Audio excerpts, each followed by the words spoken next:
Welcome back student to third lecture of gravitation. यहाँ हम लोग बात करने वाले फ्री फॉल पे। नाम से ही क्लियर हो रहा है, फ्री फॉल मतलब कोई भी चीज़ का गिरना।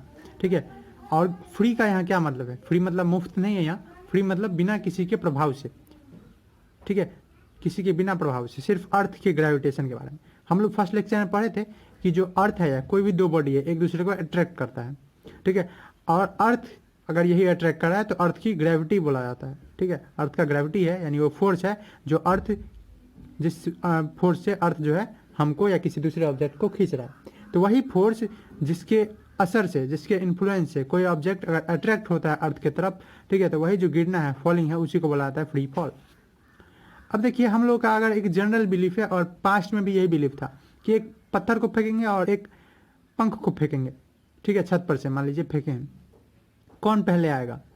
तो अक्सर आप बोले होंगे कि जो पत्थर है, स्टोन है, वो जल्दी आ जाएगा अगर बड़ा साइज होगा, और वही अगर हम बात करें फिदर की, पंख की, तो वो देर से आएगा।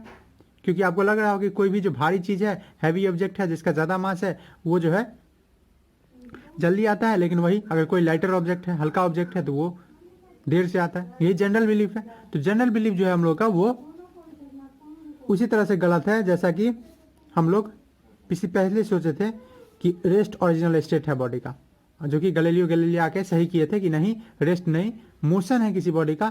ठीक है, और मोशन करने के लिए, यूनिफॉर्म मोशन करने के लिए किसी को फोर्स नहीं चाहिए एक्स्ट्रा। उसी तरह से एक बार फिर गैलीलियो गैलीली आए थे और इस चीज़ को जनरल बिलीफ या जो अर्लियर बिलीफ था हम लोग का जो पिछला सोच था, ठीक है, कि लाइटर ऑब्जेक्ट देर से गिरते हैं, मतलब हल्का ऑब्जेक्ट देर से गिरता है और भारी ऑब्जेक्ट जल्दी गिर जाता है। इस बिलीफ को, इस विश्वास को, इस ये जो मान्यता थी, इसको खत्म किया एक बार और गैलीलियो गैलीली। ठीक है, तो हम लोग का क्या कॉमन बिलीफ था, जनरल बिलीफ, कि हैवियर ऑब्जेक्ट, ठीक है, heavier object are more attracted, ज़्यादा अट्रैक्ट किए जाते हैं, ज़्यादा फोर्स लगाए जाते हैं। ठीक है, और ये कहीं ना कहीं सही भी था, ज़्यादा फोर्स लगाया जाता है क्योंकि ज़्यादा मास होता है, more attracted and fall quickly, क्या होता है, जल्दी गिर जाते हैं। ठीक है, fall quickly as compare to lighter object. ठीक है, लाइटर ऑब्जेक्ट के कंपेरिजन में, हल्के ऑब्जेक्ट के कंपेरिजन में हम लोग का था कि भारी ऑब्जेक्ट जल्दी आ जाएगा, ये जनरल बिलीफ था। यही जब गिरना है किसी ऑब्जेक्ट का, ये कहलाता है फ्री फॉल। तो पहले फ्री फॉल को डिफाइन कर लेते हैं, फिर चाहेंगे कि ये चीज़ सही था या गलत। तो फ्री फॉल को अब हम डिफाइन कैसे करेंगे? तो free fall simply means falling of a body, free fall simply means falling of a body under the influence of earth, falling of a body या एन ऑब्जेक्ट, कुछ लिख सकते हैं, कोई बॉडी हो या कोई ऑब्जेक्ट हो, under the influence of, under the influence, influence समझते हैं ना, इफेक्ट, प्रभाव जिसको बोलते हैं, influence of gravity of earth, earth की ग्रेविटी, अर्थ का ग्रेविटी समझते हैं, अर्थ का force, gravitational force, gravity of earth, इसी को क्या कहते हैं, फ्री फॉल।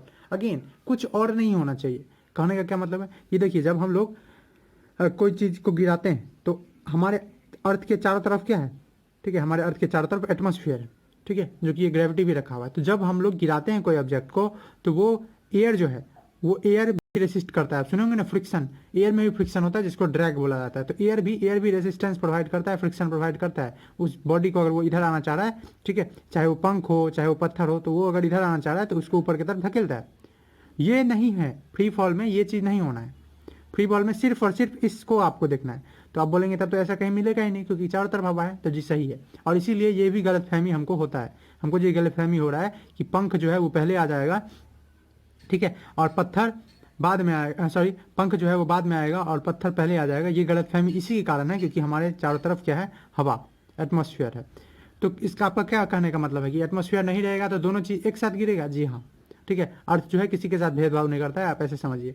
ठीक है, जैसे अगर नहीं रहता, इसको एक्सपेरिमेंट भी किए थे रॉबर्ट बॉयल नाम के साइंटिस्ट, वो ये भी दिखा दिए थे कि अगर वैक्यूम हो, ठीक, अगर वैक्यूम लिए थे, वैक्यूम चैम्बर मतलब वहाँ पे हवा नहीं है, और उस कंडीशन में वो क्या किए, एक पंख रखे थे यहाँ, फिदर, और एक स्टोन, और इस स्टोन को एक बार क्या कर दिया, उल्टा कर दिया। तो देखिए ये दोनों जो गिरा, ठीक है, गिर के इस तरफ आया। अब बोलेंगे ऐसे नहीं, मैं इसको उल्टा कर दिया हूँ, ठीक है, इसको उल्टा कर दिया।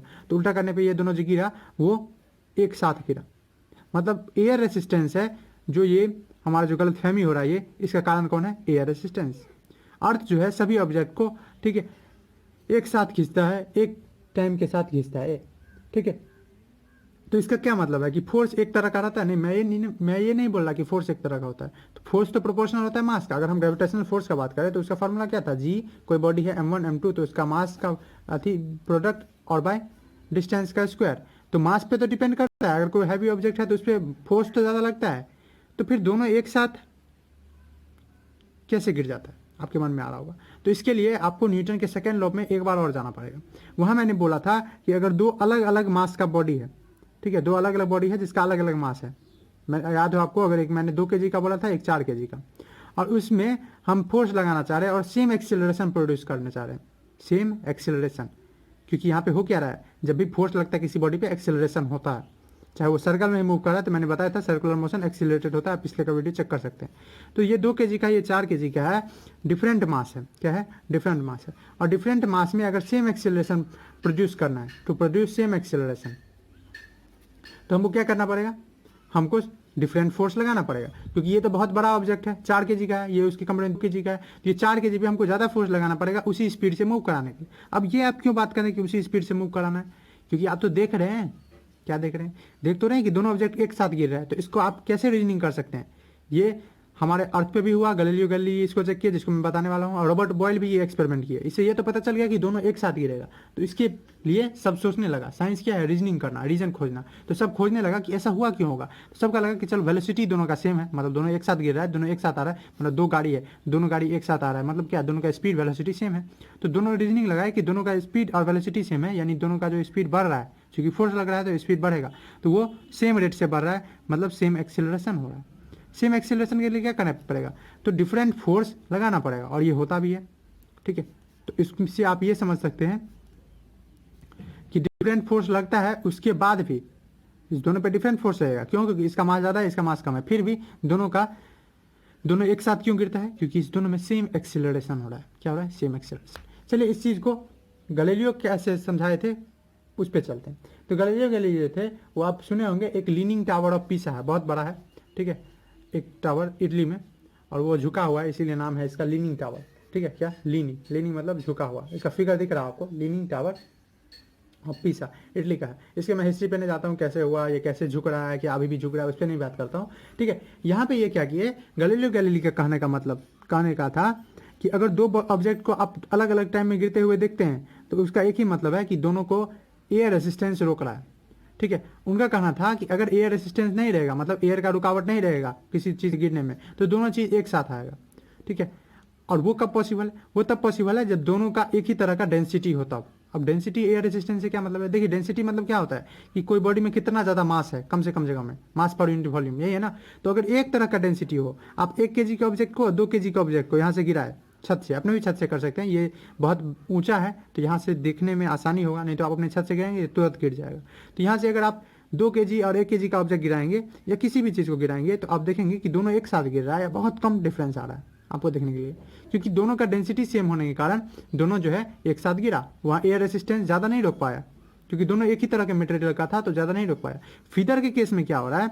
फीदर के केस में इसका एरिया देख रहे हैं ना आप, इसका एरिया बहुत ज़्यादा है, एरिया इज मच हायर, बहुत ज़्यादा है।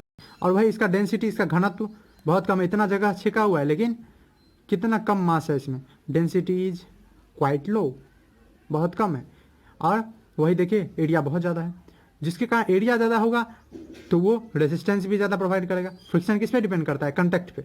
तो जितना ज़्यादा कंटेक्ट बनेगा उतना ज़्यादा फ्रिक्शन होगा, और यहाँ पे कंटेक्ट का मतलब है सीधा सीधा एरिया से, जितना ज़्यादा एरिया होगा, जितना दूर में फैला होगा उतना रोकेगा इसको। तो इसीलिए बोले कि सेम डेंसिटी का अगर ऑब्जेक्ट है तो वो एक साथ गिरेगा। इसीलिए ये 2 पत्थर, एक बहुत बड़ा पत्थर और एक छोटा पत्थर, दोनों को एक साथ गिरा है, और दोनों देखे कि अर्थ के सरफेस पे दोनों एक ही टाइम में गिर गया। ठीक है, ये और ये दोनों यहाँ से फेंका गया, दोनों एक ही टाइम में पहुँच गया।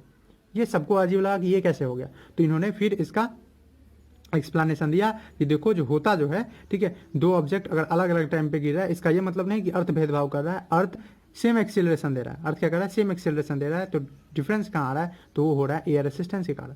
तो ये बता रहे कि 2 objects of different mass, 2 object अगर अलग अलग मास का है, फॉल गिरते हैं, ठीक है, डिफरेंट टाइम, ठीक है, फॉल, इसको मैं लिख दे रहा हूँ। तो ये चीज़ वो बता दिए कि 2 ऑब्जेक्ट अलग अलग मास का गिरता है अलग अलग टाइम पे, क्योंकि एयर रेसिस्टेंस है। यानी एयर रेसिस्टेंस नहीं रहेगा, एयर रेसिस्टेंस कब नहीं रहेगा, जब एयर नहीं रहेगा। तो air is not present, if air is not present यानी वैक्यूम रहेगा, वैक्यूम में कोई एयर नहीं रहता है, तो दोनों ऑब्जेक्ट जो है वो एक ही साथ गिरेंगे, एक ही टाइम पे गिरेंगे। अगेन उस टाइम में फोर्स का मतलब पता नहीं था, ना ही गैलीलियो के बाद, गैलीलियो जिस साल में मरे थे उसी साल में न्यूटन का जन्म हुआ था। तो गैलीलियो के मरने के बाद ये रहस्य आया कि अर्थ की तरफ कोई ऑब्जेक्ट खींचा क्यों आता है, कौन फोर्स है, तो ग्रेविटेशनल फोर्स। इसको हम लोग फर्स्ट लेक्चर में डिस्कस कर चुके हैं, ठीक है। तो इस चीज़ को ये कंफर्म कौन किए, तो इस चीज़ को रॉबर्ट बॉयल इस एक्सपेरिमेंट से कंफर्म किए। वैक्यूम क्रिएट किए, एक फीदर लिए, एक स्टोन लिए, दोनों को गिराए और दोनों सेम स्पीड के साथ गिरा, सेम टाइम में पहुंच गया। इसका यही मतलब आया कि जो गैलीलियो बोल रहे थे उस टाइम में वो सही था, लेकिन गैलीलियो को उनका क्रेडिट कभी नहीं मिल पाया, मैंने आपको बहुत बार बताया वो। चलिए अब क्या बात करने वाले हम, ठीक है। तो यहाँ से आप लोग समझ गए कि एक्सेलरेशन होता है, ठीक है। क्या होता है, एक्सेलरेशन। उस एक्सेलरेशन का एक नाम भी है, ठीक। तो चलिए उसी एक्सेलरेशन के बारे में पढ़ते हैं। तो गैलीलियो जो थे वो कॉमन बिलीफ को खत्म किया और गैलीलियो ये कंक्लूड कर दिए, ये निष्कर्ष निकाल दिए कि एक्सेलरेशन किसी ऑब्जेक्ट का, ठीक है, जो नीचे गिर रहा है, फॉल हो रहा है, अर्थ की तरफ आ रहा है, towards earth, does not depend on its mass, उसके मास पे नहीं डिपेंड करता है। दोनों बॉडी चाहे वो हैवी हो या लाइटर हो, भारी हो या हल्का हो, दोनों एक ही रेट से एक्सेलरेट होते हैं। अब चलिए इसी एक्सेलरेशन के बारे में पढ़े। अभी तक तो आप समझ गए कि फोर्स लग रहा है तो फोर्स के कारण एक्सेलरेशन होता है। तो इसी एक्सेलरेशन, चूंकि ये फोर्स ऑफ ग्रेविटी के कारण हो रहा है तो इसको बोलेंगे एक्सेलरेशन। जी एक्सेलरेशन तो बोलेंगे, किसके कारण हो रहा है, ठीक है। एक एक्सेलरेशन तो हम लोग समझ गए उधर वाला, और ये स्पेशल तरह का फोर्स है ना, ग्रेविटेशन, इसीलिए आपका अलग से चैप्टर है, तो इसीलिए इसका नाम दिया गया acceleration due to gravity, acceleration due to gravity. और अगेन एक्सेलरेशन का ए सिंबल होता है जब कोई जनरल फोर्स लगता है। यहाँ पे एक्सेलरेशन ग्रेविटी के कारण हो रहा है तो इसको स्मॉल जी से डिनोट करेंगे, इसलिए मैंने वहाँ बताया था आपको कैपिटल जी स्मॉल जी अपने में इंपॉर्टेंस रखता है। वो कैपिटल जी ग्रेविटेशनल कांस्टेंट था जिसका वैल्यू हमेशा कांस्टेंट रहता है, लेकिन ये जी वैसा नहीं है, ये स्मॉल जी है, ठीक है। चलिए कोई भी अब ऑब्जेक्ट गिराया जाता है जब कुछ हाइट से तो इसका वेलोसिटी बढ़ता है। क्यों बढ़ता है, अगेन सेम रीजन है, एक्सेलरेशन बढ़ता है। क्योंकि एक्सेलरेशन क्यों बढ़ता है, ठीक है, एक्सेलरेशन इसलिए बढ़ता है क्योंकि जो फोर्स है, ठीक है, फोर्स बढ़ता है।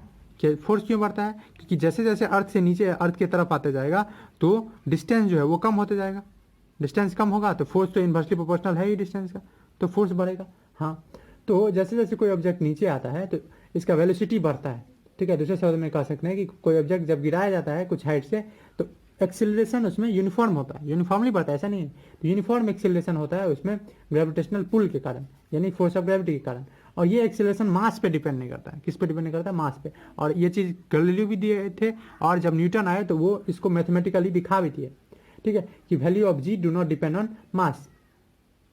हाँ, ऐसा नहीं है कि हमेशा ये कांस्टेंट ही रहता है, बदलता है, थोड़ा मोड़ा बदलता है। ये हम लोग देखेंगे कहाँ बदलता है, इसके बारे में इसी लेक्चर में बात करेंगे कि कहाँ कहाँ बदलता है। तो पहले हम लोग बात कर लेते हैं कि एक्सेलरेशन ड्यू टू ग्रेविटी है क्या।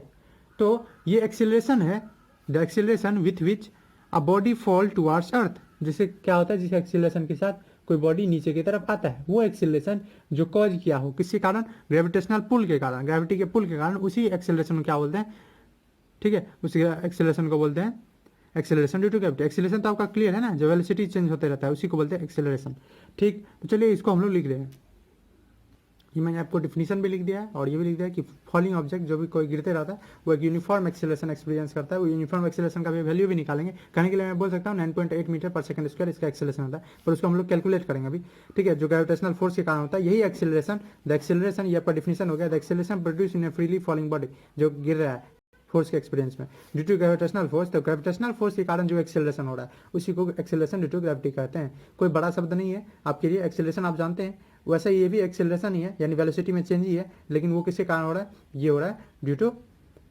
Gravitational force. तो इसके लिए नाम है इसका gravitational acceleration due to gravity. अब चलिए क्या करते हैं हम लोग, कैलकुलेट करते हैं, ठीक है, जी कैलकुलेटिंग जी। अब हम लोग जी ही स्मॉल जी से ही डिनोट करेंगे एक्सेलरेशन ड्यू टू ग्रेविटी को। कौन इतना बड़ा लिखेगा, कैलकुलेटिंग जी, जी का वैल्यू कैलकुलेट करते हैं। और पहले फॉर्मूला देखिए, जी निकालने के लिए अब भी हम लोग जानते हैं कि फोर्स जो होता है वो होता है मास इंटू एक्सेलरेशन। और अगर एक्सेलरेशन के जगह अगर एक्सेलरेशन ड्यू टू ग्रेविटी हो, ये हो जाएगा F इक्वल टू एम, और ये की जगह जी रख सकते हैं, ऑफकोर्स रख सकते हैं ना। ये भी एक्सेलरेशन है, ये भी एक्सेलरेशन है, ये अर्थ के द्वारा एक्सेलरेशन है, ठीक है। इसी चीज को हम वेट बोलते हैं, जिसको बाद में पढ़ेंगे। तो यहाँ छोड़िए, इस फॉर्मूला में ये रख सकते हैं। जी को कैसे निकालेंगे, F बाई एम, फोर्स को अगर मास से डिवाइड कर देंगे तो जी निकलेगा। जैसे यहाँ पे ए कैसे निकलेगा, F बाई एम, उसी तरह से जी कैसे निकलेगा, एफ बाई एम। तो पहले हमको एक्सीलरेशन जी निकालने के लिए हमको क्या करना पड़ेगा, फोर्स निकालना पड़ेगा। अब किसी दो बॉडी में फोर्स जो होता है वो कैसे निकलता है, तो जी एक तो अर्थ रहेगा और एक उस ऑब्जेक्ट का मास रहेगा, तो G into mass of earth, small e से डिनोट करते हैं मास ऑफ अर्थ को, और मास ऑफ ऑब्जेक्ट कोई ऑब्जेक्ट, तो मास ऑफ ऑब्जेक्ट ओ हो जाएगा बाय जो डिस्टेंस होगा आर स्क्वायर। और कॉमनली जो ऑब्जेक्ट रहता है आसपास में, वहाँ मैंने आपको बता ही दिया आसपास में रहता है तो उसका रेडियस के ही बराबर होता है, इसलिए आर स्क्वायर मैंने लिख दिया। अगेन अब हमको क्या कैलकुलेट करना है, तो हमको कैलकुलेट करना है जी। तो जी क्या हो जाता है, एफ बाई एम, यहाँ से एफ बाई एम। ओके, तो एफ क्या है हमारे पास ये है, एम क्या है, एम वही मास ऑफ ऑब्जेक्ट है, मास ऑफ ऑब्जेक्ट के लिए फॉर्मूला है ना, तो मास ऑफ ऑब्जेक्ट है। तो मैं अब जी कैलकुलेट करना चाहूँ तो कैसे करूँगा, G mass of earth mass of object by R square, और इसको डिवाइड कर दूंगा किससे, मास ऑफ ऑब्जेक्ट से। ये देखिए क्या हो जाएगा, मास ऑफ ऑब्जेक्ट कैंसिल हो जाएगा, तो एक्सेलरेशन ड्यू टू ग्रेविटी का फॉर्मूला क्या होगा, G mass of earth by R square. और न्यूटन ये दिखा दिए कि सही में मास ऑफ अर्थ पे तो डिपेंड करता है, ठीक है, मास ऑफ अर्थ और रेडियस ऑफ अर्थ पे डिपेंड करता है, और मास ऑफ अर्थ चेंज होने वाला नहीं है, लेकिन जो मास ऑफ ऑब्जेक्ट है उस पर ये जी डिपेंड नहीं करता। अब देखिए फॉर्मूला में ये फॉर्मूला बना उसका एक्सेलरेशन ड्यू टू ग्रेविटी का, इसमें आप कुछ भी कीजिए, मास ऑफ ऑब्जेक्ट कुछ भी रहे, 10 kg रहे 20 kg रहे, आप जब इसको कैलकुलेट करेंगे तो क्या उसका एक्सेलरेशन बदलेगा, नहीं। इसको कैलकुलेट करके देखते हैं। हमको जी निकालने के लिए हमको क्या चाहिए, ग्रेविटेशनल कांस्टेंट का वैल्यू, तो 6.67 into 10 to the power -11 newton metre square पर केजी स्क्वायर होता है इसका। मास ऑफ अर्थ तो ये होता है 6 इंटू 10 टू द पावर 24, होता है कि नहीं होता है, ये सब तो आप पहले लेक्चर में कर चुके हैं, ठीक है, मैंने बताया हुआ कैसे। उसके बाद इसका रेडियस क्या होता है, 6.4 इंटू 10 टू द पावर 6 या 10 टू पावर 3 किलोमीटर आप जो देखते हो उसका स्क्वायर, ये आप कैलकुलेट करेंगे ओवरऑल, तो आपको जी का वैल्यू आएगा एक 9.8 मीटर पर सेकेंड स्क्वायर। ऐसा ही हम लोग एक बार और कैलकुलेट कर लें 1 kg के लिए, ठीक है, तो वो फोर्स आया था पर, यहाँ हम लोग किसका कैलकुलेट करें, जी का। तो जी कितना है आपको 9.8 मीटर पर सेकेंड स्क्वायर, और यही जो वैल्यू है 9.8 मीटर, इसको कैलकुलेट करेंगे तब होगा। कैसे होगा, पहले इसको मल्टीप्लाई कर दीजिएगा, एक्सपोनेंट को एक साथ कर लीजिएगा, फिर 6.4 कर लीजिएगा, ये आएगा 40.04 और ये आएगा 40.96, दोनों कट जाएगा, कैंसिल हो जाएगा, 0.97701 ऐसे करके आएगा। इसको पढ़ सकते हैं, इसको देखिए लंबा करके करना चाहते तो कीजिए, 6.67 into 6 into 10 to the power कितना हो जाएगा, -11 + 24, यहाँ क्या हो जाएगा 6.4 इंटू 6.4 और ये हो जाएगा 10 टू द पावर 12, ठीक है, होगा 6 का पावर 12। अब ये देखिए इसको कीजिएगा तो 40.0 समथिंग आएगा, शायद 89 आएगा, कुछ भी हो, और ये दोनों का मल्टीप्लाई कीजिएगा तो 40.96 आएगा, और ये ऊपर में कितना हो गया 14 और 11 कितना हो गया 13, और ये कितना हो गया 10 टू द पावर 12। ओके, ये जो आप कैंसिल कीजिएगा तो ये कैंसिल करके आएगा 0.97704 ऐसा ही कुछ, ठीक है, इंटू 10 टू द पावर कितना, तो ये हो जाएगा 1 होगा 10 टू द पावर 1, क्योंकि 12 13 - 12 1 हो जाएगा। अब देखिए इसको हम अप्रोक्सीमेटली क्या लिख सकते हैं 0.98 अप्रोक्सीमेशन से इंटू 10 टू द पावर 1, तो ये फाइनली क्या आ जाएगा 10 टू द पावर 8, जो मैंने वहाँ लिख दिया। तो इसका एक्सेलरेशन ड्यू टू ग्रेविटी जो है यही आता है, ये क्या है, एक कांस्टेंट है। ऑब्जेक्ट कोई भी लो, अब 10 kg का लो तो 10 kg से इस फॉर्मूला को कोई प्रभाव ही नहीं पड़ रहा है, तो क्या ग्रेविटी को प्रभाव पड़ेगा, एक्सेलरेशन ड्यू टू ग्रेविटी को पड़ेगा, नहीं पड़ेगा, ठीक है। तो ये कांस्टेंट है and do not depend on मास, तो क्या चेंज ही नहीं होता है, ये भी यूनिवर्सल कांस्टेंट है, नहीं यूनिवर्सल कांस्टेंट मैंने नहीं बोला, मैंने बोला कांस्टेंट है, ठीक है, डू नॉट डिपेंड ऑन मास। मैंने आपको पहले ही वीडियो में फील करा था यूनिवर्सल क्या मतलब, यूनिवर्सल मतलब हर जगह कहीं पे चेंज नहीं होगा, ये मास पे डिपेंड नहीं करता है, कांस्टेंट है। और लगभग सरफेस ऑफ अर्थ की जब तक बात करते हैं वहाँ ये कांस्टेंट है, कांस्टेंट ऑन सरफेस ऑफ अर्थ, मतलब अगर बहुत ऊपर चले जाते हैं हम अर्थ से, बहुत नीचे चले जाते हैं, यहाँ तक कि पोल पे ही अगर कोई आदमी, ये तो आप जानते हैं ना अर्थ है हमारा, अर्थ पूरा सर्कुलर नहीं है, ठीक है, इलिप्टिकल भी नहीं है, थोड़ा सा मैंने थोड़ा गलत ड्राइंग बना दिया, ऑरेंज जैसा होता है ना वैसा है, ठीक है, ऐसा है हमारा अर्थ। तो उसमें आप देखिए यहाँ पे रेडियस कुछ और है, यहाँ पे रेडियस पोल पे कुछ और है, इसको पोल बोलते हैं, ये दोनों जो है इसको पोल बोलते हैं, और इधर ये इक्वेटर बोलते हैं। तो इक्वेटर पे कुछ अलग रेडियस है, पोल पे कुछ अलग रेडियस है, तो यहीं पे बदल जाएगा, लेकिन सरफेस ऑफ अर्थ पे लगभग क्या रहता है, equal constant at surface of अर्थ, और ये कितना होता है 9.8। ओके, क्वेश्चन में इजी करने के लिए कभी कभी आपको 10 भी मिल जाएगा, तो उसमें आपको अजीब नहीं लगना चाहिए, 9.8 और 10 बहुत आसपास है, तो कभी कभी आपको 10 भी मिल सकता है, ये आ जाएगा कभी कभी 10 मीटर पर सेकेंड स्क्वायर, और अप्रोक्सीमेशन करने पे, ठीक है। सरफेस ऑफ अर्थ पे कांस्टेंट रहता है और मैक्सिमम भी रहता है, and maximum at surface of अर्थ, ठीक है। इसको हम लोग अब देखते हैं कि क्या ये बदलता है, और बदलता है तो कैसे बदलता है, यानी वेरिएशन देखने वाले, maximum at surface of earth. Okay, तो ये सच समझे किसके बारे में, एक्सेलरेशन ड्यू टू ग्रेविटी, यही एक्सेलरेशन है जिसके द्वारा कोई ऑब्जेक्ट नीचे की तरफ खींचा आता है। आप देखते होंगे जब कोई बॉडी ऊपर आता है और जैसे जैसे नीचे आता है तो उसका वेलोसिटी बहुत ज़्यादा हो जाता है, नीचे आते आते आते उसका वेलोसिटी बहुत ज़्यादा होता है, बहुत स्पीड से गिरने लगता है, वो किसी कारण, क्योंकि वो हर सेकंड में इसका क्या मतलब है? इसका मतलब हर सेकेंड में वो 9.8 मीटर पर सेकेंड से बढ़ जाता है। मतलब अगर 10 मीटर पर सेकेंड से था तो एक सेकंड बाद उसका 19.8 मीटर पर सेकेंड हो जाएगा, फिर एक सेकंड बाद यानी दूसरे सेकंड में इसका कितना हो जाएगा 29.6 मीटर पर सेकंड हो जाएगा, और ऐसे स्पीड बढ़ते जाएगा। यही तो है एक्सीलरेशन का क्या मतलब है, यही ना है कि हर सेकंड में कितना बढ़ रहा है, उसी को तो एक्सीलरेशन बोलता है, यूनिफॉर्म एक्सीलरेशन बोलता है। ठीक है, तो ये इसका मतलब है, यानी स्पीड उसका बढ़ते रहता है, बहुत ज़्यादा बढ़ते रहता है। तो ये तो बात हुई इस एक्सीलरेशन ड्यू टू ग्रेविटी का। ठीक है, ये 9.8 मीटर पर सेकेंड होता है, और इजी के लिए, कैलकुलेशन इजी करने के लिए हम लोग कभी कभी 10 मीटर पर सेकेंड स्क्वायर भी लेते हैं। ठीक है, ये आसानी के लिए किया जाता है और कोई मतलब है नहीं से। अब हम लोग देखते हैं कि कैसे ये वेरी होता है, क्या ये बदलता है, और बदलता है तो कैसे बदलता है, क्योंकि आप बोले कांस्टेंट है सरफेस पे। ठीक है, मून पे कुछ अलग होगा, जुपिटर पे कुछ अलग होगा। तो अब बात करते हैं ये क्या बदलता है, यानी वेरिएशन ड्यू ऑफ जी का वेरिएशन। जी मतलब acceleration due to gravity. Capital G नहीं बदलने वाला है, वेरिएशन ऑफ क्या बदलना है, variation of G, small G बदलने वाला है। तो वो तो देखिए पहला जो वेरिएशन है वो है एट इक्वेटर एंड पोल। ठीक है, तो वेरिएशन एट इक्वेटर पे देखिए, तो इक्वेटर पे देखिए तो हमारा अर्थ जो है वो लगभग कैसा है, तो एक ऑरेंज जैसा है। ठीक है, पूरा तरह से स्फेरिकल नहीं है, ये थोड़ा गलत बन गया डायग्राम, आपको फिगर दिख रहा होगा।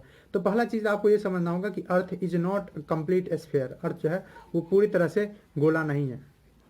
इसके कारण क्या है, अगर गोला नहीं है तो इसका रेडियस हर जगह सेम नहीं होगा। अगर सर्कल रहता तो उसका रेडियस कहीं भी आप लीजिए सेंटर से वो सेम रहता, पर क्या इसका होगा, नहीं। इसका तो यहाँ कम लग रहा है, यहाँ ज़्यादा लग रहा है, यहाँ ज़्यादा लग रहा है, यहाँ कम लग रहा है। तो इसका जो रेडियस है, so the radius is not same. ठीक है, रेडियस जो है वो कांस्टेंट है। रेडियस कहने का मतलब distance from centre to boundary, distance is not constant. अब अगर डिस्टेंस कांस्टेंट नहीं है, रेडियस कांस्टेंट नहीं है, तो अब अगर फॉर्मूला देखेंगे स्मॉल जी का जो मैंने अभी निकाला है, तो वो था GME mass of earth by R square. तो वहाँ तो आर स्क्वायर है, यहाँ से हम लोग क्या कैलकुलेट कर सकते हैं, g is inversely proportional to R square.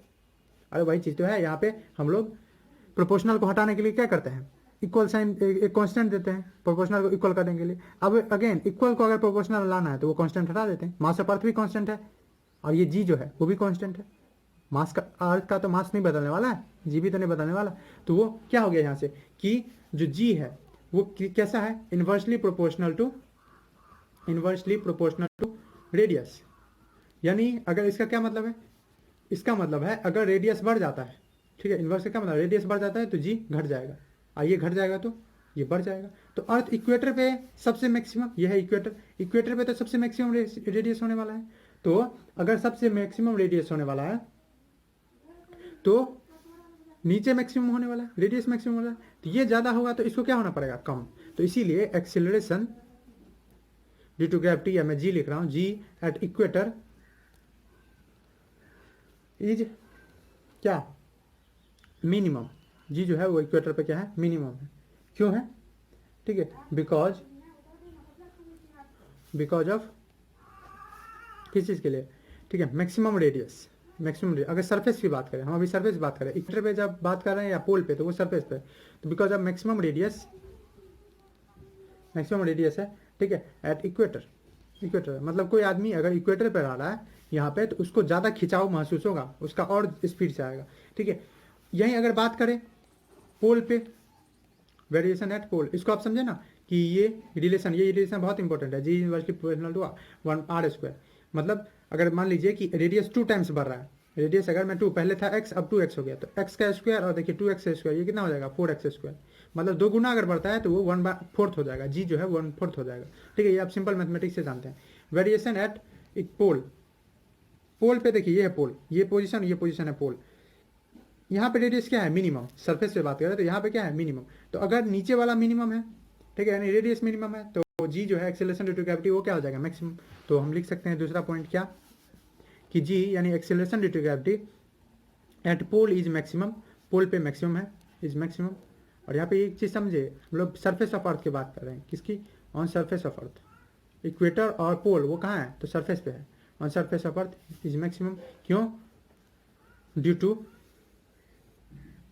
To minimum radius सबसे बहुत कम रेडियस है कहाँ पे, एट पोल। अगेन ये सब बात क्यों कर रहा हूँ, क्योंकि पोल और इक्वेटर पे अलग अलग रेडियस क्यों हो रहा है, क्योंकि कंप्लीट स्फीयर नहीं है। अगर एग्जैक्ट स्फीयर होता तो ये टेंशन सब होता ही नहीं। 2 तो बात हुआ, तीसरा बात करते हैं, ठीक है, variation at some height. Variation at some height, some height करने का मतलब ऊपर, अर्थ से अगर कोई ऊपर जाने लगे तो उस पर क्या होगा, ठीक है, at above, at some height यानी above earth surface, earth surface से कोई ऊपर जाए, बहुत ऊपर जाए, हल्का फल्का जाने से कोई प्रभाव, 4 मीटर 10 मीटर चला गया तो कोई प्रभाव नहीं पड़ेगा। एबव अर्थ सरफेस, अर्थ की सरफेस पे तो क्या होगा। अगेन जहाँ अगर कोई चीज़ है, मान लीजिए अर्थ है और अर्थ का इतना ऊपर चला गया, ठीक है, 10,000 मीटर स्क्वायर ऊपर चला गया, ठीक है, तब 1,000 मीटर चला गया ऊपर, तो चाहे 200 किलोमीटर 100 किलोमीटर चला गया, तब ये थोड़ा इंपॉर्टेंट हो जाएगा। वैसे तो 64 लाख किलोमीटर है इसका रेडियस, आप जानते हैं, लेकिन इससे भी अगर ऊपर चला जाता है तो प्रभाव पड़ेगा। क्या प्रभाव पड़ेगा देखते हैं। तो देखिए जहाँ ये ऊपर चला जाएगा, मान लीजिए यहाँ चला गया और ये 200 किलोमीटर है, तो अब अगेन अब हम लोग रेडियस इतना लेंगे ना, डिस्टेंस इतना लेंगे, और जी कैपिटल स्मॉल जी का फॉर्मूला क्या था, G mass of earth by R square. तो अब ये आर तो हो गया क्या, बड़ा, आर क्या हो गया, बड़ा, आर दिख रहा है ना आपको, आर बिकम्स लार्जर, और आर जहाँ बड़ा हो जाएगा तो जी को क्या होना पड़ेगा, स्मॉल है।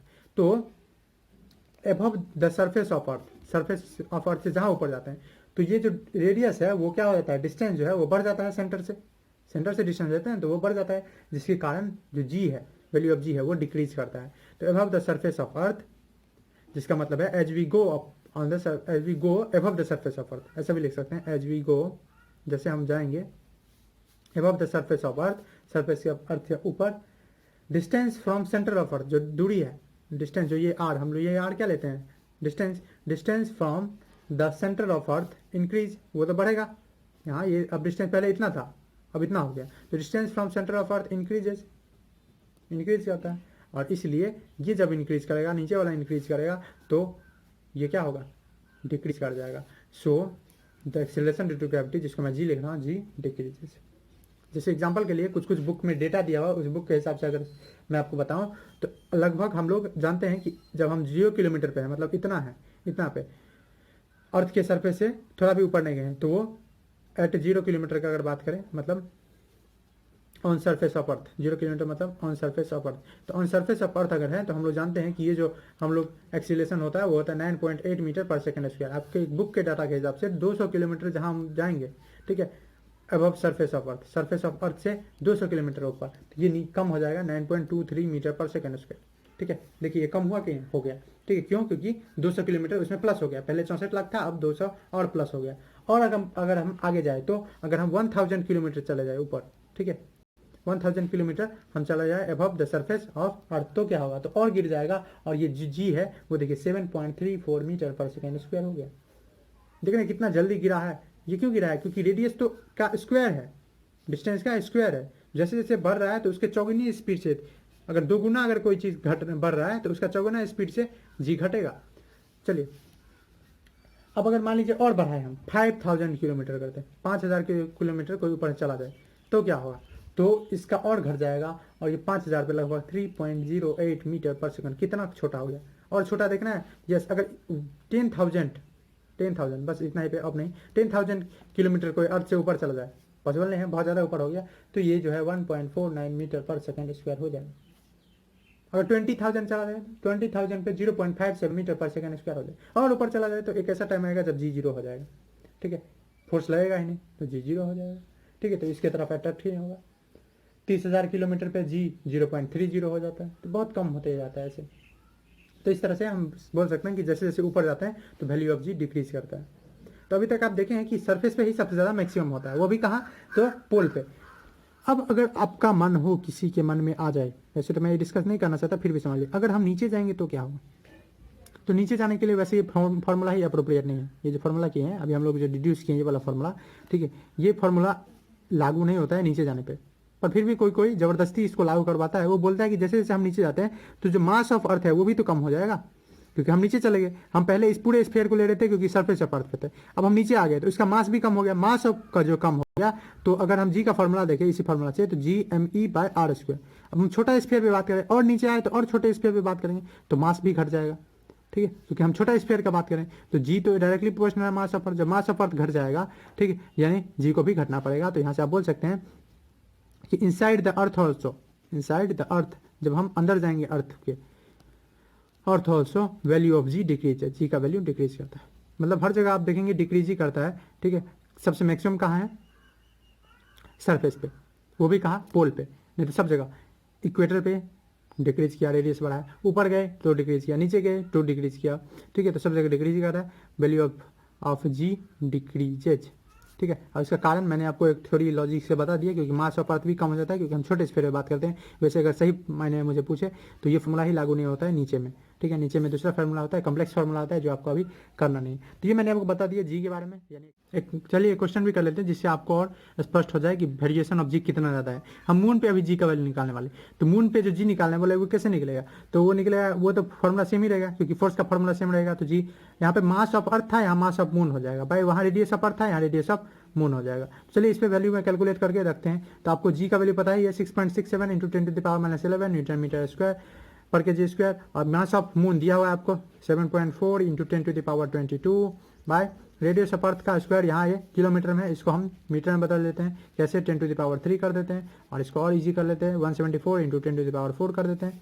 इसका स्क्वायर 174 इंटू 10⁻4 का स्क्वायर, इसको आप जब कैलकुलेट करेंगे पूरा 6.67 इंटू 7.4 को एक साथ इंटू ये हो जाएगा 10⁻11 प्लस 22 एक साथ, ये 174 इंटू 174 एक साथ, और ये 10⁸ एक साथ। तो आपको जो वैल्यू आएगा वो आएगा 1.63 मीटर पर सेकेंड स्क्वायर। कितना छोटा जी आया, देखिए आप मून पे।